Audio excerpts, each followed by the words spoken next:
which is what you want.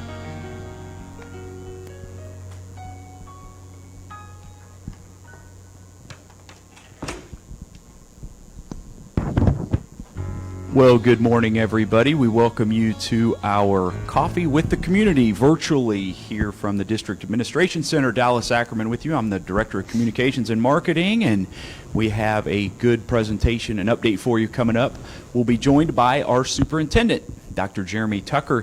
He's going to answer some final questions as we are now just 5 days away from our local election, which is coming up on Tuesday, April the 4th. So, again, that's LPS issues would include the $120 million no tax increase bond issue, along with the levy transfer issue, the no tax increase levy transfer, again, coming up on Tuesday. And he'll give a quick update on that before he jumps into questions here in just a moment.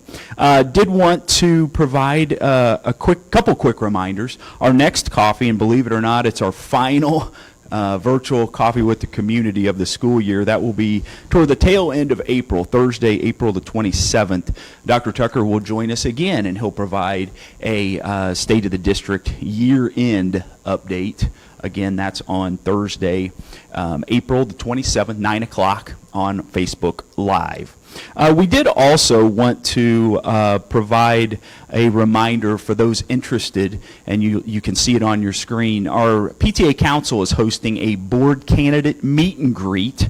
That's coming up actually tonight here at the District Administration Center, the third floor boardroom in which we're standing right now. That's coming up tonight at 6:30. Again, you can see 8 Victory Lane here in Liberty. We always appreciate our Liberty PTA Council for their support, and good opportunity to have a chance to interact with the 8 candidates that have been invited. Again, 3 candidates will be selected in that April 4th election coming up on Tuesday.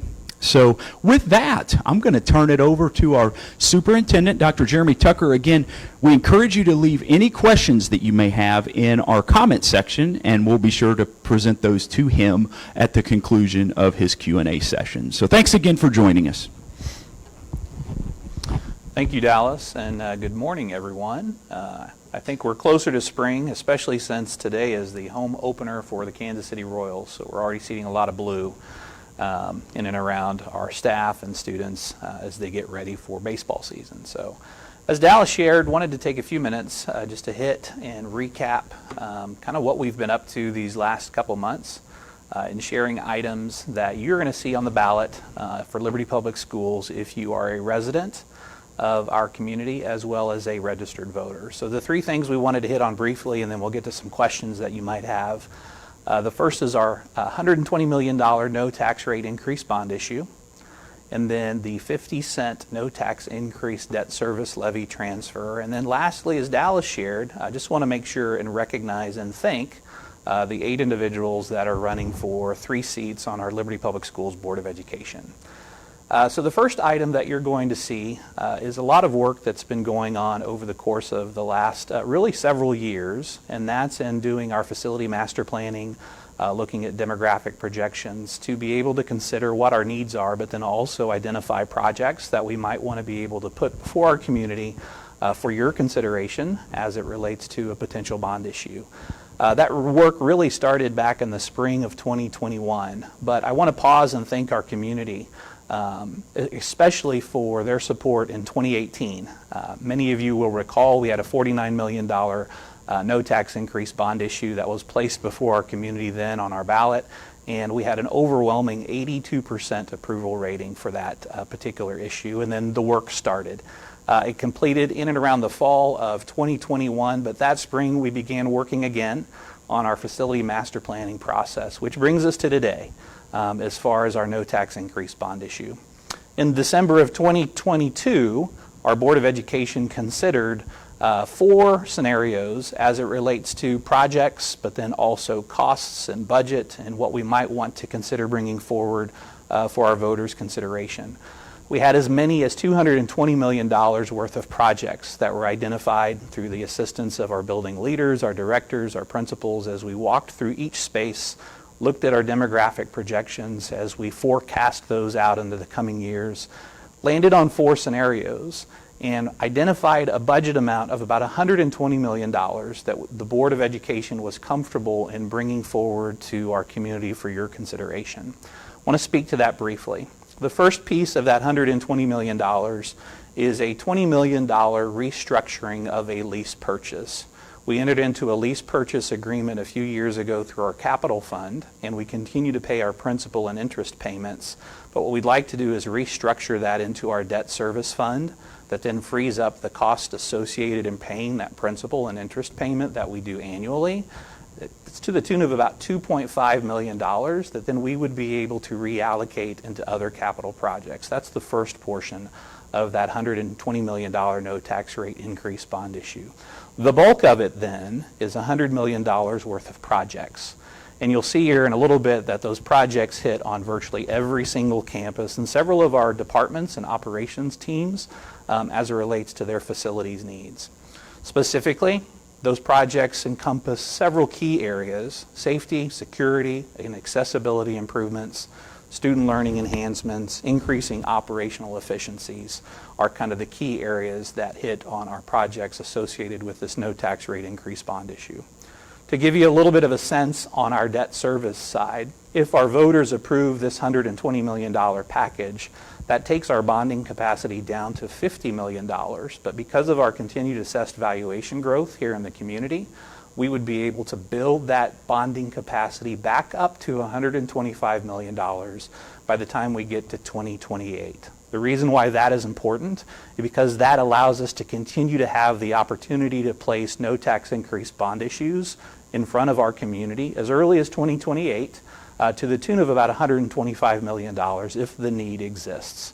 And so I credit that to our Board of Education, our Business Services Department, in being good stewards of our resources to ensure that we're able to do that moving forward. The work in total, we believe, will take anywhere from 3 to 5 years. In 2018, we had about $50 million worth of projects and concluded that work in about 3 years. And so if you double the amount of projects, in essence, you're looking at that range probably closer to 5 years by the time we begin the work to the time we actually conclude that final project. All of this information is available on our district's website. We have this informational piece here that speaks to both the bond issue as well as the levy transfer. Many of you have seen that And so I would encourage you to visit our district's website. You have a lengthier presentation as it relates to all of this information. You can click on the top right-hand corner of our main page, and that'll take you to bond information. And you'll see these items, again, specific information tied to every single project, but then also a lengthier presentation, about 30 minutes, if that is something that you're interested in viewing. To take it to that second item that then you'll see on our ballot next week is the no tax rate increase debt service levy transfer. This one is not as familiar to our community in that we don't see it too often. A few years back, last year and the years prior, several districts looked to do a debt service levy transfer and place that before their communities. Statutorily, we have the ability to move a portion of our tax rate from Fund 3, which is our debt service fund, over to Fund 1. But we can't do that without our voters' approval. And so what we proposed to our Board of Education was for them to consider placing a second item on the ballot to allow for that no tax rate increase debt service levy transfer. In total, when you go to the polls and you read the ballot, it's an ask to move 50 cents from our debt service levy over to our operating levy, while at the same time maintaining the same tax rate that you're currently used to. Just as an aside, 9 years ago when I arrived in the district, our district's tax rate overall was $6.45. That's made up of 3 levies. We have an operating levy, a debt service levy, and a capital levy. 2 years ago, that tax rate was reduced by 53 cents to $5.92. And so as we look forward, we're going to continue to set our tax rate annually, but as we identify the 50 cents to be moved from debt service over to our operating levy, you can anticipate your tax rate staying the same. So then that begets the question, what are you planning on doing with that 50 cents as it moves from debt service over to the operating side? That gives us approximately $7.9 million of a revenue stream that then feeds into our operating fund. In talking to our Board of Education and identifying what our priorities are, our priorities, just like every workplace and every industry right now, is to be able to attract and retain the highest quality staff that we can possibly attain for our students in our community as it relates to their learning and the educational opportunities afforded our nearly 13,000 students. And so that's the intent as we prioritize those revenue streams. A couple of important pieces is that is reoccurring revenue that then grows over time as our assessed valuation increases in our community. And so again, we don't want to use it all in one fell swoop. We want to be thoughtful about that with our Board of Education and prioritizing our needs, of which right now it's to ensure that we have a quality workforce on behalf of every single one of our students. If that were to be approved and that 50 cents is moved from debt service over to operating, that still allows us to do the $120 million of work that we've identified in the no tax increase bond issue, while at the same time allows us to build that back up in terms of our bonding capacity, as we mentioned earlier, to where by 2028, again, we believe that we're close to another $125 million in bonding capacity to consider bringing to our community for a no tax increase bond issue again, should the need exist, and the Board of Education identify projects that are warranted in terms of being placed on future ballots. So just as a reminder, your current levy is $5.92.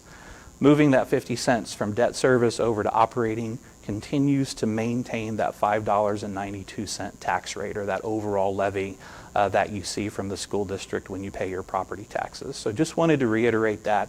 That's why it's a no tax increase debt service levy transfer. If you're not familiar with the ballot language will be posed as 2 questions. Again, the first one, question 1, will be a no tax increase bond issue to the tune of $120 million, as we've mentioned. Question 2 will be the debt service levy transfer. So those are 2 of the 3 items that'll appear on the ballot next week regarding Liberty Public Schools. The last thing that I wanted to do is just really express appreciation for a few of our community members that have stepped into the campaign and put their names on the ballot for consideration for service on our Liberty Public Schools Board of Education. You will see 8 names for 3 seats, and I wanted to read their names off in the order that they will appear on the ballot. The first is Jen Bauer, Luba Koval, Angela Reed, A.J. Bird, Kira Montori, Brian Ahart, Amanda Beers, as well as Carl Cox. One of our incumbents elected not to sign up again, and that is Ms. Kim Marie Graham, and we want to celebrate her and thank her for her 12 years of service on the Liberty Public Schools Board of Education. So that's a brief update. Again, there's more information on our district's website. If you have questions, by all means, reach out to us. I know we have some time this morning set aside, Dallas, to be able to dive into some of the questions, so I'll turn it back over to you. Yeah, if you would like to just go ahead and hop in, I think they're going to present a few questions for you to go through, and then we will share with you some. We already received one question that we'll share here close to the end. Okay. So one of the first questions that we've received over the course of these last few months, if these issues are passed on April 4th, will my taxes go up? If the issues fail, will my taxes go down? The answer to that is really set within the tax rate. Each fall, the Board of Education looks at assessed valuation growth, how that is trending and tracking, and then they establish their overall tax rate. Again, filling three funds for the district. You have that operating levy, that debt service levy, and then that capital levy. And so irregardless, come and go on April 4th. Prior to April 4th, your tax rate is $5.92. On April 5th, the tax rate will continue to be $5.92. One of the ways in which your tax statement might change is in the event that assessed valuation goes up or fluctuates, of which the district doesn't have any control of. We have the ability to control our tax rate. There are some natural provisions that allow us to grow a little bit, but then also not grow too much or experience a windfall. That's the Hancock Amendment in part that was adopted by our legislation back in the early 1980s. So again, to answer this particular question, the tax rate remains the same, thus a no tax increase bond issue and no tax increase debt service levy transfer. Other questions that we've received: if the issue is approved, how long will it take to complete all of the proposed projects? We've been working already to kind of map some of this out and think through kind of a timeline. Again, with over $100 million worth of projects, you're looking at significant work happening across all of our campuses as well as some of our support service departments. And so we anticipate it could be anywhere from 3 to 5 years, probably closer to the 5-year mark, as we begin the work and then conclude the work should our voters approve that on April 4th. And so we'll get started if our community gives us the green light in beginning that work. And so we'll be able to work on various projects at the same time, working closely with our architect, with our construction team, our facilities team in the district as well, to be able to do that as expeditiously as possible. All the while knowing that there are disruptions that occur because of weather and delays and so forth, but we'll be working to ensure that we can stay as close to those timelines as possible. Another question that's been posed is there was initially some conversation about a district aquatic center, but it wasn't included. Is it in future facility plans or needs? A quick history lesson: you may remember that several years ago, Liberty Public Schools entered into a cooperative effort with the City of Liberty in designing the community center that currently houses the district's used aquatic center, as well as other amenities that are available to our community just adjacent to Liberty Middle School. We run our swim teams out of there for the longest time. It served Liberty High School only. And then we certainly added Liberty North High School and the men's and women's teams associated with that new high school addition. And so it's become a little bit of a difficulty in terms of scheduling and being able to utilize that space. So we looked into this notion or idea of designing an aquatic center and put it to paper, and the cost associated with that was pretty close to almost $60 million. And as a reminder, back in 2018, our total bond project was around $49 million. And so we didn't believe it was feasible at the time. We appreciate so many of our parents and our coaches and even students engaging and studying this. We looked at a lot of different aquatic spaces around the region that high schools and districts utilize. And for the time being, opted to hit the pause button as it relates to placing that item among our priorities or projects that the board considered. With that said, looking forward, we want to continue to study if there are additional opportunities for collaboration in and around a community aquatic center to complement what we've already put in place with the help of the City of Liberty at our current community center. That this then just gives us that more space and facility to be able to utilize in service to our teams, but then also in service to our families as it relates to aquatics opportunities. Another question, if the bond issue is approved, what would the economic impact be for our local economy? That's a great question, and something that we've actually studied a bit with the help of Impact Data Source, who conducted an economic impact study for us. And so we have some of that information in terms of the kind of a summary of economic impacts. And real quickly, as it relates to pumping additional dollars into our economy in the Liberty area, we believe it'll generate or pump about $130 million into the economy within the Liberty area. And that's in addition to what we've identified in terms of the cost for projects. But in addition to that, we believe it'll support an estimated 286 construction jobs each year as the work continues. And then we also believe with those jobs, you have about $44 million in salaries for area construction workers and other workers associated to these projects, which is pretty significant.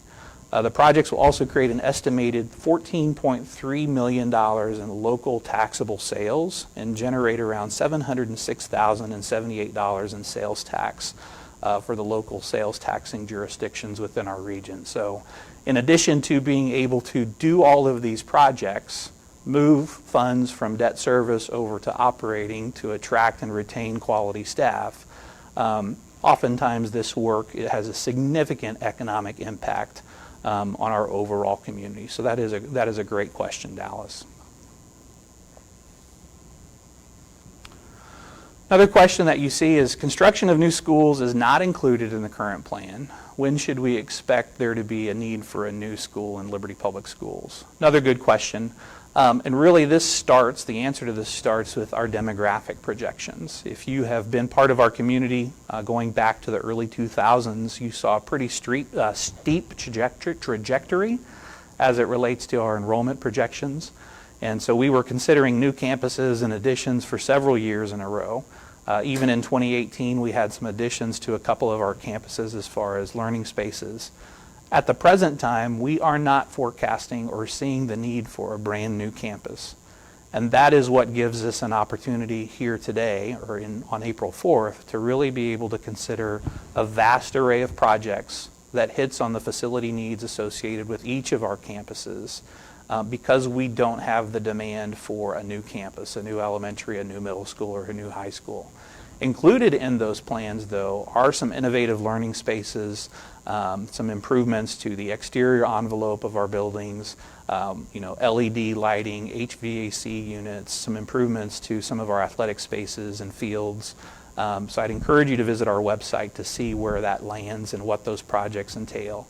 An associated piece, though, to this question is we do have embedded within our priorities and projects a line item related to land acquisition. And to speak about that briefly, as we think about if and when Liberty continues to grow and expand for our student enrollment, we need to be mindful of when may we need to bring an early childhood center or an elementary or a middle school or another high school campus online. And so we'll not only conduct those demographic studies, but we'll also scour the region, look throughout the community to see if there is in fact some land that makes sense for us to study, to be able to procure or purchase in the future, potentially to facilitate continued growth. We currently have 2 sites. One is 65 acres that sits between Pleasant Valley Baptist Church and Flintlock, just to the west side of the district on the west side of I-35. There is no plan for that, but we do have some land associated to the district that we could end up building on eventually should the need arise. The other location is in and around Liberty North High School, and we've been working with a development called Montage, and the developers there have allocated some acres to be used for a future site as well. So we'll continue to work through that, but this is a great question, and then for the time being, we're not seeing any need for a brand new or an additional school campus. Another question, have any local groups or organizations expressed support for the bond and/or levy transfer issues? Two groups that come to mind in response to this question. The Liberty Chamber of Commerce has endorsed the work and the items placed on the ballot, as well as the Northland Regional Chamber of Commerce.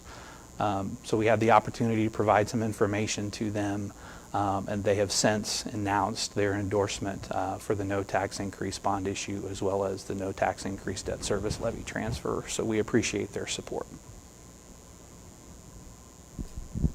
And I guess it's now time for any additional question, and we actually have a few individuals that checked in. We appreciate their patience with hanging on with us.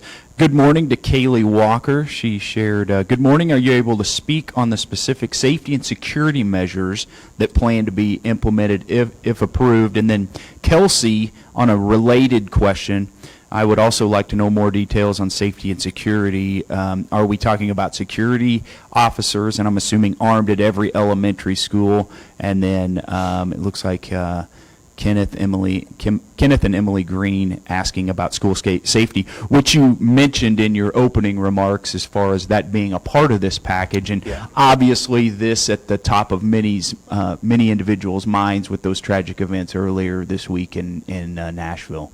Absolutely. Thank you, Dallas, and thank you to those that asked similarly related questions. In regard to safety and security projects specifically that appear on the $120 million no tax rate increase bond issue, over the last several years, including the last 2018 bond issue, we have been working to create more secure entrances and corridor spaces as it relates to entry into the office for students, for staff, certainly for parents and other vendors that might, or visitors that might interact with our elementary, middle, and high school campuses on a regular basis. I appreciate Gary Majors, who from time to time over the year will provide an update similarly with our Coffee with the Community to give an overview of our safety and security program. The fact of the matter is that we are never done, and we're always looking at ways to ensure safe and secure learning environments for our students and our staff. Specific to the list of projects that we have are a couple of campuses where we want to continue to create those safe entries into those campuses.